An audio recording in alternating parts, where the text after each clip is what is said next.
Okay guys, this is video 2 of chapter 13. Here we're going to be getting specifically into liquids. So we're really going to focus on the properties of liquids. There's a lot of vocabulary that pops up in this kind of grouping of sections. Some of it's going to be familiar. It's kind of harking back to chapter 6, delta H's, and some of it will also seem very familiar, but you definitely want to get used to knowing these vocabulary terms and how to use them. Okay, to start off, we need to talk about this idea of vaporization. Starting off kind of, what does it mean? Well, we should be more or less familiar with what it means, but kind of putting it into a new terms here. Molecules escape the liquid surface.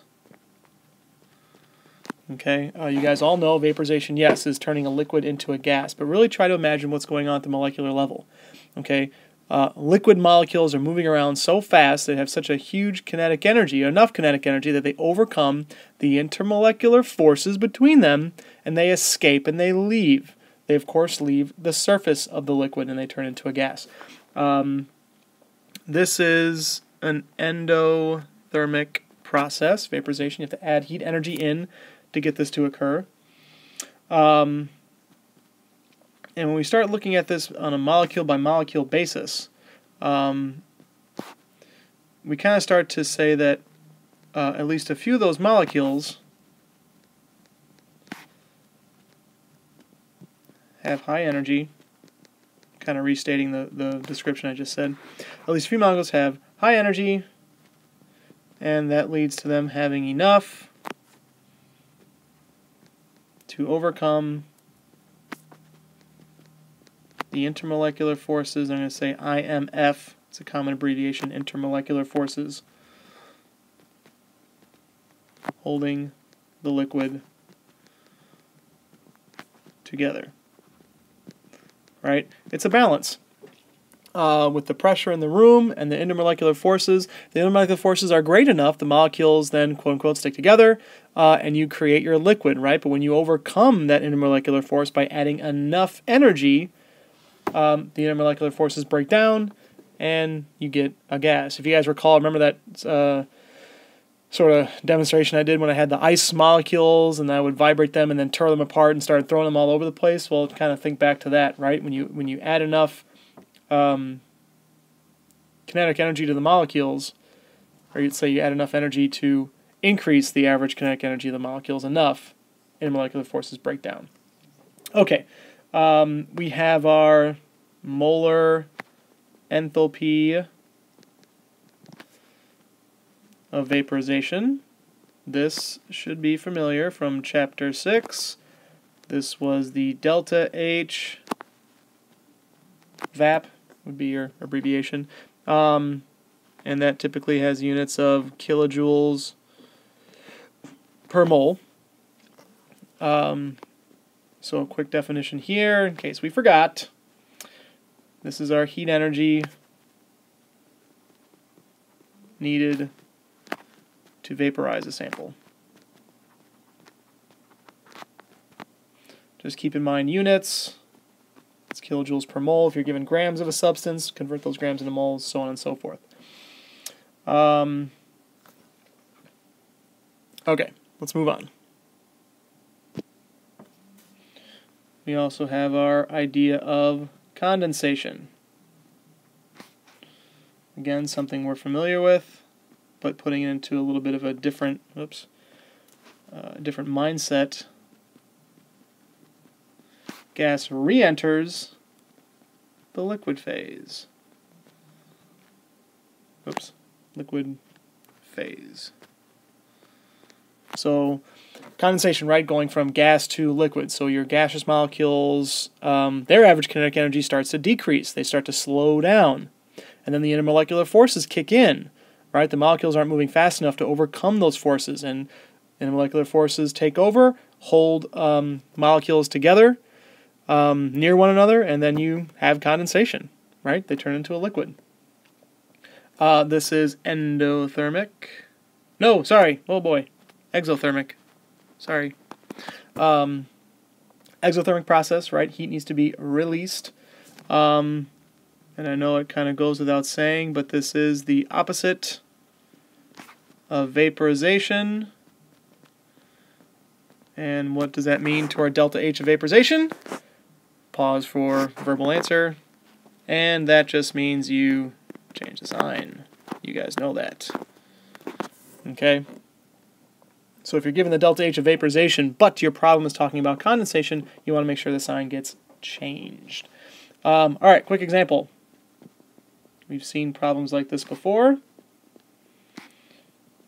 Let's say you have exactly 1 liter of water, and it's at 100 degrees Celsius.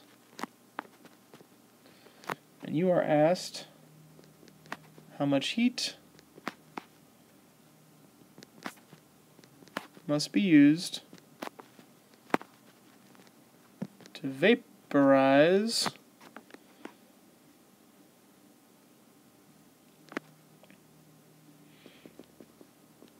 all of it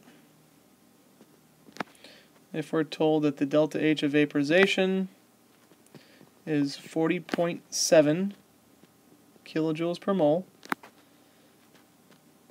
and we're also told that the density at this temperature is 0.958 grams per centimeters cubed. And there should be a question mark at the end of that. Oh well, I'll just kind of cram it in there.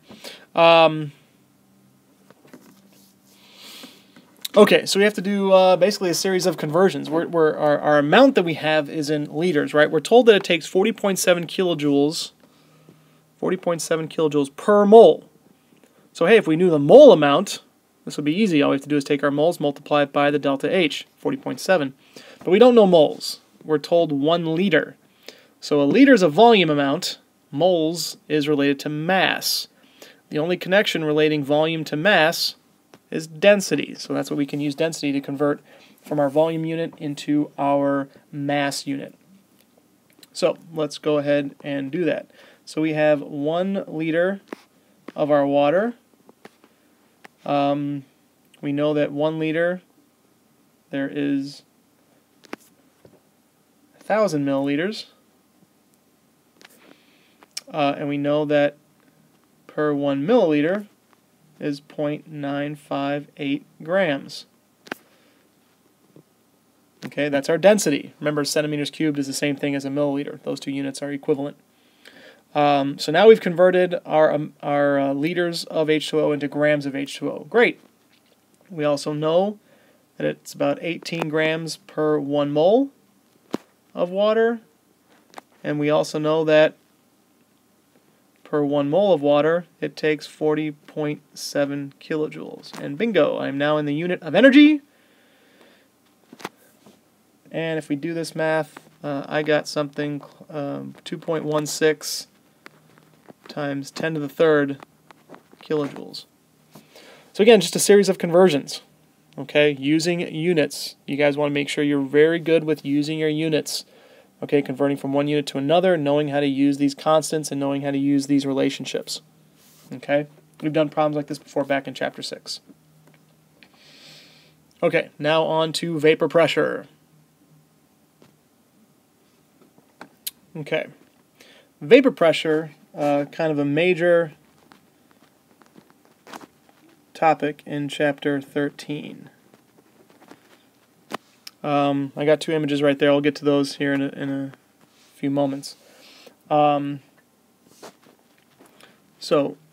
when we think about it, something like water, or any liquid for that matter, it evaporates all by itself. You don't have to heat it up. If you take a cup of water, fill it up, and set it in your room somewhere, over time, eventually that entire cup will evaporate. Okay, all by itself. Interesting concept, right? Well, the gas molecules are trying to come to some sort of an equilibrium. Okay? If we had a sealed container,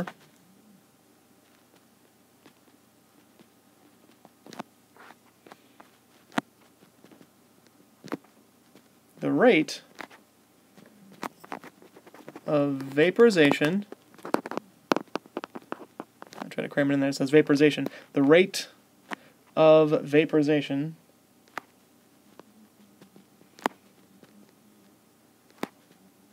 will equal the rate of condensation.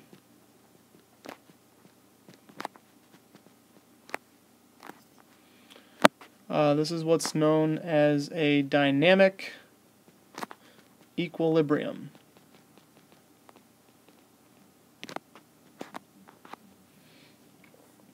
Okay. Essentially, the liquid is turning into a vapor, and at the same time the vapor is turning into a liquid. Hey, how about that? If we turn our attention to these pictures, I had two of them. I really didn't know which one I wanted to use, so guess what? I put both of them in here. If we take a look at this first one right here, they're both kind of showing the same thing, but in this first scenario, we have here like a beaker of water, right? And it's sealed inside of some container. And let's assume that in this container there is nothing. Say it's a vacuum, right? No moisture whatsoever. All right. Eventually, the molecules that have the highest average kinetic energy, or I should say the highest kinetic energy, are going to escape the liquid surface and they're going to turn into a gas. You have vaporization occurring. All right, that's going to keep occurring. Notice our water level has dropped. Molecules, a lot more of them, are starting to turn into the gaseous phase. Well, guess what? Some of them, as they turn into the gaseous state, their kinetic energy drops, or they find themselves actually coming back into the liquid state. Notice these molecules right here, their arrows are going down with a little blue arrow on them. They're going back into the liquid state. Many more are still turning into the gaseous state than going back to the liquid, which is why it says down here the vaporization rate is much greater than the condensation rate. But eventually, enough moisture, gaseous H2O, will fill this container that the rate that the molecules are escaping the liquid phase equals the rate that the molecules are returning to the liquid phase. So these two rates are exactly the same. And that water level will not change. Okay, for every one molecule lost to the gas, one molecule gets lost to the liquid. And back and forth, this process keeps occurring. All right. From our eyes, we see no change. Okay, we see no difference in this water level. We see no difference in the humidity level in the container. But make no mistake, it's still moving and things are still occurring. Molecules are still leaving the liquid state and molecules are still leaving the gaseous state. Okay, that's what a dynamic equilibrium means. Dynamic meaning it's still changing. Things are still moving. Things are still occurring. But it's an equilibrium because there's no overall change to the entire system. Okay, here the same idea is occurring. Here our container's wide open and we have evaporation, right? Just like if you put that cup of water out in your room, in any room. Okay, we have no, or very few, sealed systems here. Okay, you have to have a really solid sealed container, something like that. You know, you close the door to your room, that's not sealed. All right, we close the doors to the classroom, that's not sealed. Our little tubs of water, our cups of water, our beakers of water, they're all going to evaporate, trying to reach some sort of an equilibrium with the entire atmosphere. Yeah, good luck with that, right? On a small scale, though, we can see, okay, so our beaker's wide open, we get evaporation. If we seal it, well, the water will continue to evaporate until you reach that equilibrium. When the molecules leaving, the number of molecules leaving the liquid state are the same as the number of molecules leaving the gaseous state, and you get this equilibrium occurring. Round and round it goes. Okay? All right. So now let's kind of get back to this idea of pressure.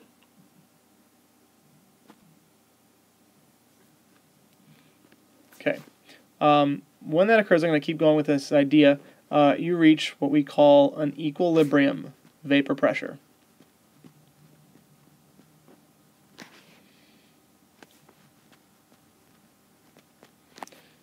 And this is when a liquid vapor equilibrium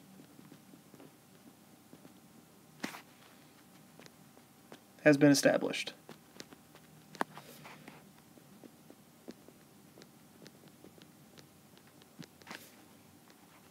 and we say there is no net change. Keyword there is net. Okay, so in general, we sometimes just use the term vapor pressure.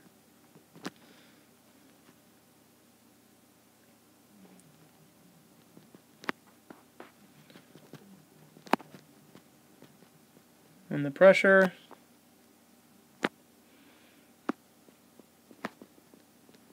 of the vapor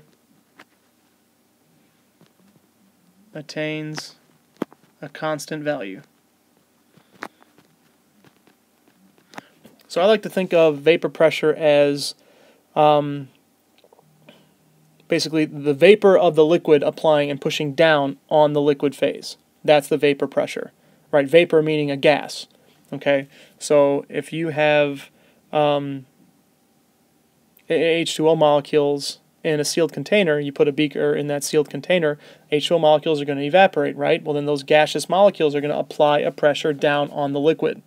That's what's called the vapor pressure. Okay. Another term we use sort of along with vapor pressure is this term known as volatility. A lot of people think volatility means like explosive, things like that, when it really doesn't. It can mean something that is explosive, but that's not the definition of the term. When we talk about a substance's volatility, it measures the tendency for molecules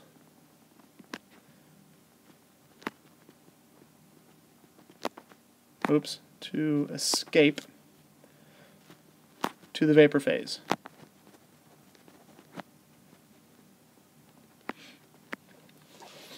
So molecules that vaporize very, very easily. H2O doesn't, right? H2O has very, very strong intermolecular forces. It has hydrogen bonding, very strong.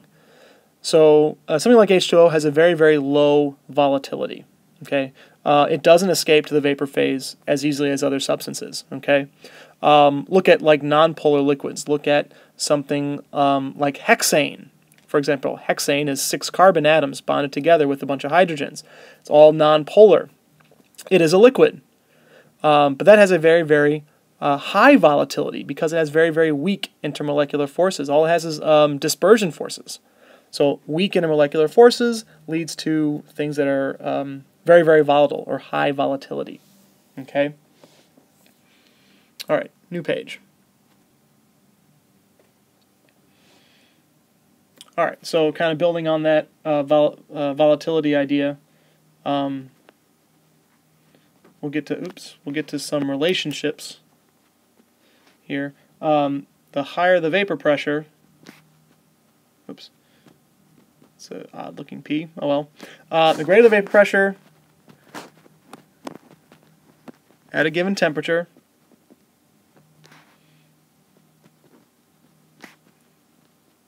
the more volatile the compound. Okay, so that leads us to get to some important relationships. I'm going to state one set of relationships, and you guys can kind of figure out the other ones because they're just the opposite, right? If you have weak intermolecular forces, okay? Weak intermolecular forces means your vapor pressure is very high.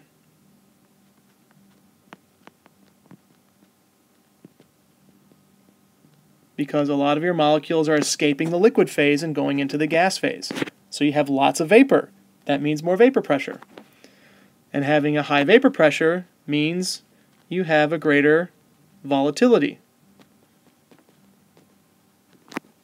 Okay? Likewise, you guys could restate this in the opposite fashion. You could say, hey, what if I have really strong intermolecular forces? Well, guess what? Your vapor pressure is very low, and that means you're not very volatile. Okay? So you guys have to be prepared for any one of these questions, right? You might get a question that says, pick the compound that's the most volatile. Well, then you'd have to look at the intermolecular forces of all your compounds, and if you want the most volatile, you'd want to look for the weakest intermolecular force. Likewise, vapor pressure comes up quite frequently. A question might say, pick one of these compounds that has the lowest vapor pressure. Well, low vapor pressure, you'd want to look at the intermolecular force that has the greatest, strongest intermolecular force. Okay? So be prepared for those types of questions and be able to figure out your intermolecular forces in your molecules. Okay, let's kind of wrap up this section here. We have an equation that shows us the relationship between temperature and vapor pressure. It's an equation not used all that often, but like I said, it kind of comes up here and there, and so I'm going to share it with you guys. It's called the Clausius-Clapeyron equation. Big fancy name, I know. We have the natural log of P, which is equal to the negative delta H of vaporization divided by RT plus C. So there's our equation. I'm going to list the constant, or what each of these things mean, of course, here on the next page. So ln of P, so like I said, that's the natural log of vapor pressure. So P in this case is specifically vapor pressure. T is our temperature. Make sure that is in Kelvin. R is our ideal gas constant. We use that actually a lot throughout the rest of these chapters in the year. So just keep in mind that depending on what ideal gas constant you use, the pressure has to be in that same unit. So if you use 0.0821, your pressure needs to be in ATM. If you use 8.314, pressure has to be in kilopascals. Just keep that in mind. And C is a constant for your specific substance. So C is not a universal constant. It doesn't apply to everything. It has to be given, or I suppose if you know everything else, you can calculate it. But typically you're told what C is, because you need to know what it is for a specific chemical. And there's no table that we have available to us that collects all the C values for all these different compounds, and you'd be expected to look it up. You're not going to have to do that. Which is why I kind of don't anticipate this equation being in any questions in the future. Because of that C constant. It has to be given for a specific substance, and it makes the equation kind of silly. Okay, that's it for this little part here, guys, on liquids that we need to be familiar with. There is some more, though, that you are going to have to do on your own. I want you guys to read pages 605 to 608. At the top of page 605, it kind of wraps up with the Clausius-Clapeyron equation, which is where we're leaving off. And a lot of little mini sections pop up, and they're full of bold-faced vocabulary terms. You want to make sure you read and understand those terms. Read and reread. I highly recommend you take notes on these sections, writing it down. If you just sit there and read the textbook, I guarantee you tomorrow you will not remember the details of what you read. Remember, it's not about summarizing what you read, right? You guys have to know the definitions and these terms and how they apply to different concepts. So taking notes on them, writing down examples, highly recommend doing. In fact, reading the section on vapor pressure and looking at the pictures and the diagrams and the charts, all excellent ideas. I highly recommend you guys do the rest of this week and next week in Chapter 14. Shoot, I recommend you do that all the rest of the year. Anyway, you want to make sure you read those pages. We're not going to go through any notes on them. I have my students read them every year. It's really just a bunch of terms and their definitions. There's no reason to talk about them or spend a day talking about them in class. So make sure you guys go over those. All right. Good luck on your homework. Don't forget to, use all your resources, look definitions up, videos up, use the website,